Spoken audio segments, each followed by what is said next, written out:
Дали македонските граѓани јадат безбедна храна? Податоците од Агенцијата за храна и ветеринарство покажуваат дека постои сериозен ризик од небезбедна храна. Изминатиот период, инспекцијските служби на Агенцијата за храна и ветеринарство за пление уништија приближно 37 тони храна, на кои рокот на употреба им бил истечен од 1 до 2 години.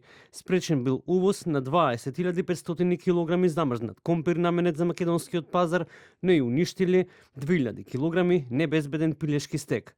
Од Агенцијата за храна и ветеринарство потенцираат дека граѓаните не треба да стравуваат за безбедноста на храната која ја конзумираат, но како одговорни потрошувачи секогаш треба да внимаваат каде, од кого и што купуваат. Основно е храната да ја купуваат од оператори кои се регистрирани или одобрени од агенцијата. Тие се во системот на контрола од страна на инспекцијските служби. Не постои апсолутна безбедност на храната, секогаш се можни инциденти, но исклучително е важно граѓанинот да биде едуциран како потрошувач. Покрај тоа што треба да знае каде, од кого и како да пазари, треба да знае и да информира, да ги алармира инспекцијските служби секогаш кога за тоа ќе процени дека има потреба, односно секогаш кога е доведено во прашање безбедноста на храната.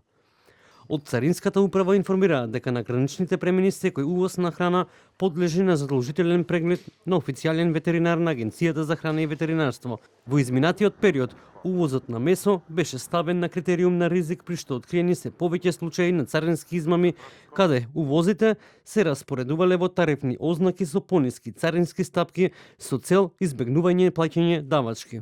Годинава при контроли на увози на месо царинските инспектори при секторот за контрола и истраги откријаат царинска измама во висина од 18,7 милиони денари. Дополнителната контрола на приложените царински документи како и лабораториските анализи покажаа дека месото било пријавувано во погрешна тарифна ознака со пониска царинска стапка, наместо во соодветна тарифна ознака со повисока стапка. При тоа, од страна на одделението за истраги до обвинителството се поднесени 8 кривични пријави против 14 правни и 24 физички лица за сторено кривично дело царинска измама.